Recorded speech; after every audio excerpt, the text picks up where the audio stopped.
Hi there, it's me. Hi, I'm behind the camera today because our cameraman, well, he has to work his real job sometimes.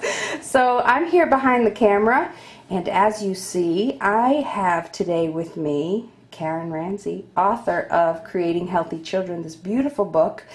And she stopped by here to talk with us today about herself, her book, and show us a great recipe. Karen, thank you so much for joining us today. It's so much fun to be here. I'm so glad. This is great. So please tell us a little bit about yourself and the book as well.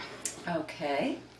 Well, the book, Creating Healthy Children, I have been writing this book for 7 years. Wow. It finally came to its culmination when my second child left home this past year. I actually thought I was just going to be writing for the rest of my life, but it finally, I got closure, and these are a lot of the principles that I believe will be valuable for parents and educators. And I'd say half of the book is about raw foods and the importance of getting an abundance of fresh, unprocessed, natural, organic fruits and vegetables, nuts and seeds into your children's diet, and how to do that successfully. Great. Step by step, including chapters on pregnancy and childbirth and transitioning older children. I also have my story in here, how I got to this point. And my own children, my son was very sick.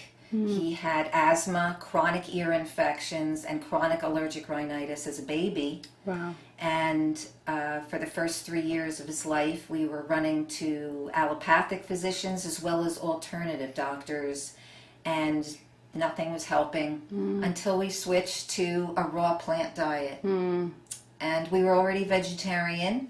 We were already vegan, in fact, at that point. And it didn't matter. Eating a diet of largely cooked food did not provide the healing that was necessary. And he healed from asthma and the ear infections in under a year. It was about 11 months or so. And so our story is in here also. That's great. And so you have 2 children, is that correct? Yes. They're much older now. They're 20 and 22. Oh, wow. Excellent. Well, Yeah. great. So you're going to show us today one of the recipes you found that they really enjoyed. And did you find also with people that you know that this was a great recipe that is a good addition to any kid's diet, any adult's diet even? This is a great, simple recipe.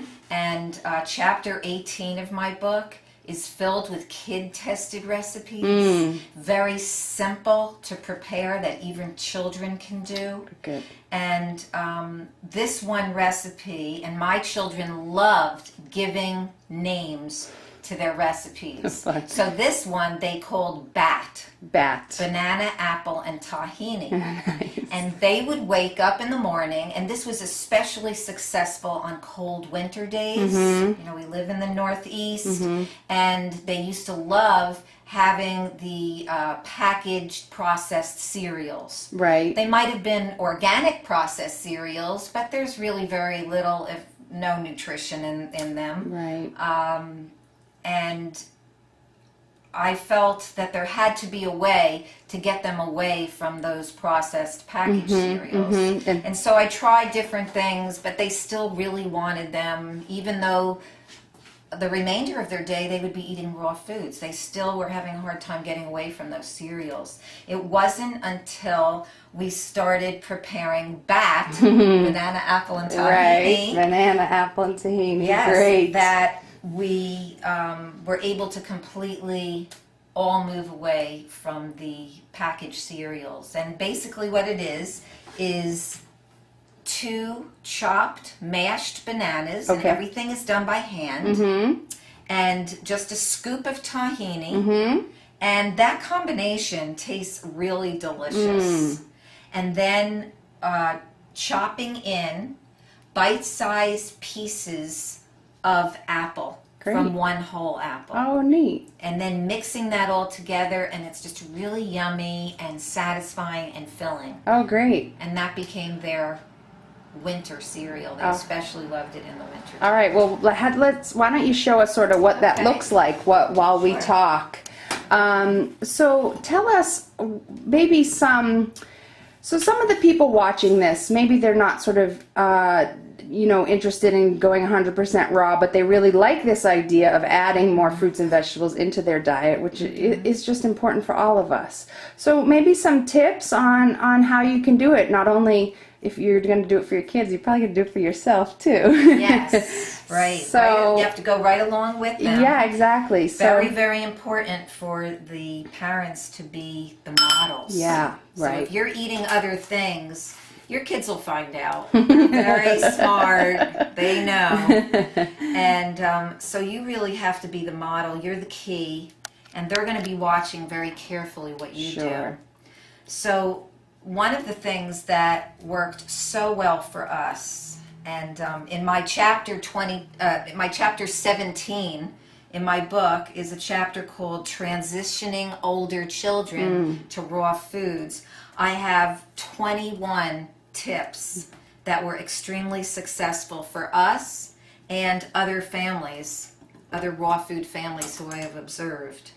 But I'm going to give you a couple of those tips. Oh, great. Thank you. So one of them is getting your kids involved. Great. Right? Yeah. Getting them involved with making recipes.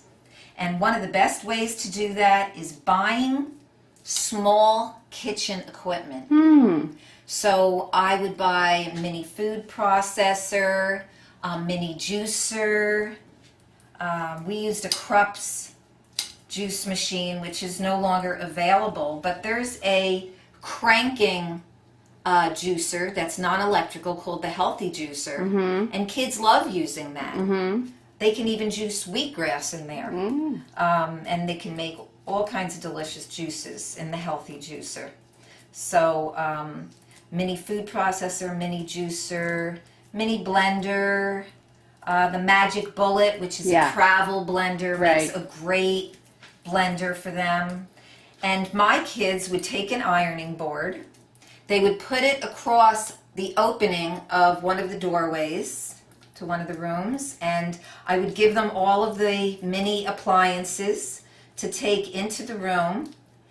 And they loved making like veggie pasta for us, so I bought them a Solidaco, which is only maybe $35-40, and they can crank out their own veggie pastas. So they would make us zucchini linguine and with tomato sauce or pesto or Alfredo sauce. Nice. So what else? What are some other tips?